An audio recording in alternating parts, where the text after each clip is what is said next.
pantalla, Raiza Mariño, Marisol Castillo y quien les habla, Rodrigo Iguazña. ¿Cómo está? Bienvenido a Radio Rumba Network. Buenos días, Rodrigo, Raiza y Marisol, ¿qué tal? Un placer estar aquí en Radio Rumba, a la orden. Bueno, el presidente de la República le encargó a usted la edificación de 200,000 viviendas en el área rural en los 4 años de gobierno. Pero para avanzar seguramente quedaron muchos temas pendientes de su antecesor. ¿Qué es lo que heredó del exministro de Vivienda?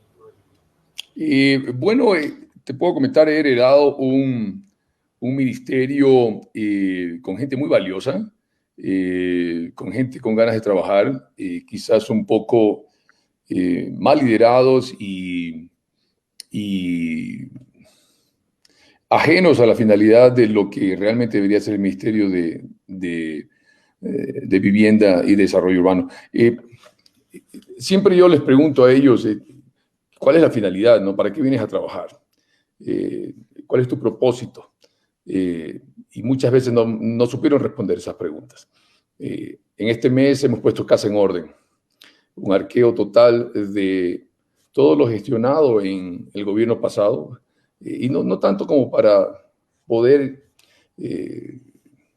fiscalizar, dígase usted, la gestión del gobierno pasado, sino para tener una base real sobre la cual nosotros partir y armar nuestro Plan Nacional de Vivienda con este talento humano que ahora está inclusive trabajando sábados y domingos porque hemos desarrollado un sentido de urgencia vital que es necesario para poder articular el plan de vivienda lo antes posible y presentarlo al país, lo cual esperamos hacer para finales de julio.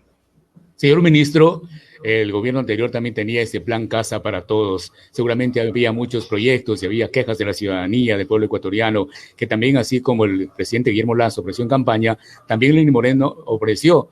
Y muchos han dicho que no se ha cumplido, pero este plan desapareció, usted va a continuar, hay proyectos que no se han ejecutado, están pendientes. ¿Cuál es la realidad? Sí, es verdad. Existe alrededor de unas 35.400 viviendas que se ejecutaron en el gobierno pasado, de las cuales 100% subsidiadas, apenas 9.800 o algo así, fueron totalmente construidas y terminadas. El resto está en ejecución y hay otras por ejecutarse. Es decir, que estos planes que estaban desde el gobierno pasado se tienen que terminar. Parte de la función o de la tarea es terminar esos planes, obviamente, con mayor rapidez y mayor eficiencia. ¿En qué provincias se encuentran estos planes habitacionales, señor ministro? Están en la mayoría de las provincias con un enfoque, y el enfoque siempre es serio, donde hay más déficit habitacional, que es en la costa. Pero más allá de eso, esto se tiene que continuar, estas viviendas se tienen que terminar, hay obras en curso, se tiene que mejorar incluso, hay algunas que están suspendidas, ya tenemos ciertas alertas. El ministerio en sí no construye directamente, tiene un brazo ejecutor, es una empresa pública que ahora se llama Casa para Todos, ya veremos si el nombre cambia según el nuevo plan. Y esta empresa, recién esta semana vamos a nombrar un gerente, porque ha estado con un gerente subrogante, ha sido un proceso un poco tedioso, largo, la verdad, muy sorpresivo para mí porque no pensé que era tan difícil nombrar un gerente. En todo caso, 4 o 5 semanas hasta poder nombrar el gerente. Obedece a través a la burocracia que no se puede avanzar, señor ministro. Es la burocracia interna que no permite avanzar en todos estos proyectos. Si usted dice que es difícil nombrar un representante, seguramente porque hay que seguir trámites burocráticos. Hay trámites. En este caso no podría estar tan desacuerdo tampoco, porque lo que pasa es que se necesita un perfil muy especial de gerente para esa empresa. Y la verdad, cuando uno ya se pone a ver el perfil idóneo para ese tipo de trabajo, con todos los requerimientos, y que sobre todo conjugue lo que nosotros estamos ahora implementando como cultura, que es transparencia, honestidad y consistencia. Pero cuando usted encuentra ese individuo, normalmente trabaja en la función privada, gana mucho más y no quiere venir a trabajar en la función pública. Entonces, es mucho más difícil conseguir un perfil para manejar la empresa. En todo caso, hemos conseguido 3 personas, una terna, la vamos a analizar en el directorio, porque yo no decido totalmente. Hay un directorio de esta empresa y vamos a nominar a esta persona. Y una vez que tengamos a la persona sobre esa empresa, en ese momento vamos a tomar absoluto control de dicha entidad para poder terminar los planes, para fiscalizar los que están en proceso, para verificar si es que se está cumpliendo todo lo acordado en los contratos y quizás sobre esa base o bases nuevas o estructuras nuevas poder articular ya el nuevo plan de vivienda, que es lo que en paralelo estamos trabajando ahora con el equipo de trabajo. 7:26 minutos, dialogando con el ingeniero Darío Herrera, ministro de Vivienda. Ahora ustedes deben de conocer en esa cartera de Estado cuál es el déficit de vivienda o habitacional en nuestro país y qué proyectos a plazos deben de tener a corto, mediano y largo plazo. Seguramente ustedes ya, una vez que han puesto la casa en orden, deben de conocer por dónde van a empezar. Sí, sí, claro. Yo creo que antes de hablar del déficit debemos indicar de que no podemos hacer nada si no tenemos o construimos ciudades seguras. Y para tener ciudades seguras, Rodrigo, tenemos que primero vacunar a todos los ecuatorianos.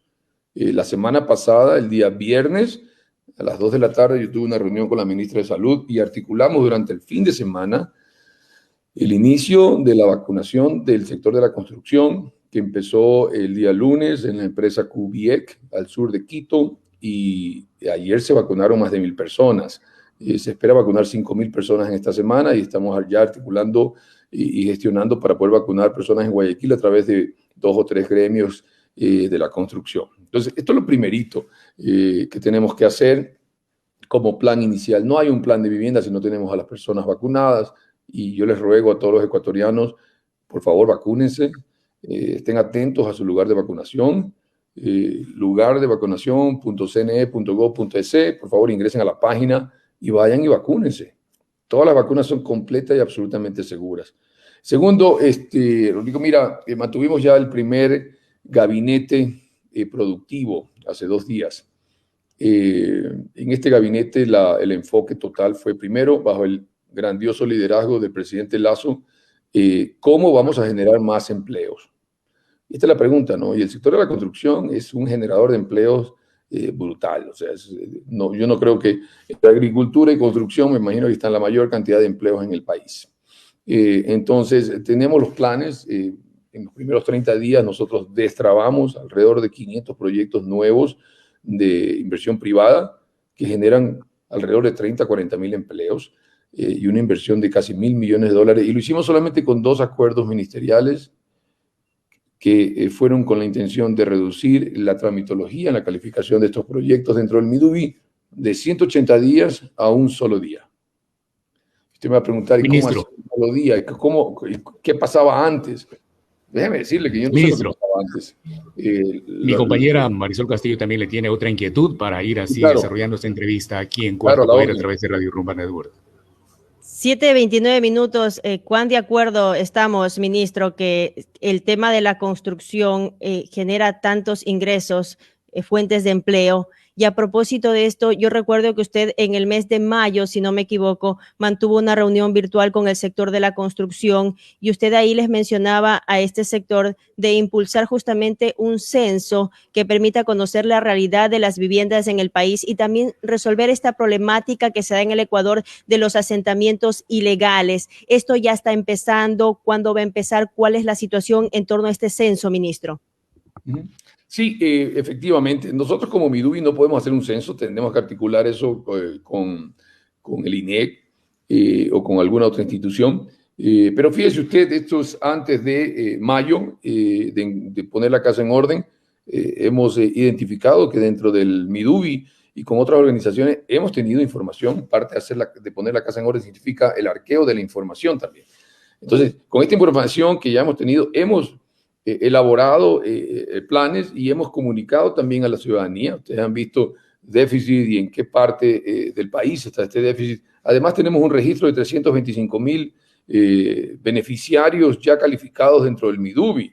Entonces, la data existe o existía. Lo que no estaba era tabulada y convertida en información que las personas o los ecuatorianos podamos digerir.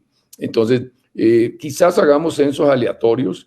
Quizás hagamos encuestas utilizando redes sociales para validar ciertas hipótesis que tenemos con la información que ya existe, pero ¿para qué gastar más dinero los ecuatorianos en buscar información o peor aún, esperar mucho tiempo en conseguir esta información solamente para validar algo cuando la necesidad de vivienda en el país es urgente y la reactivación económica es necesaria y urgente y hay que hacerla lo antes posible.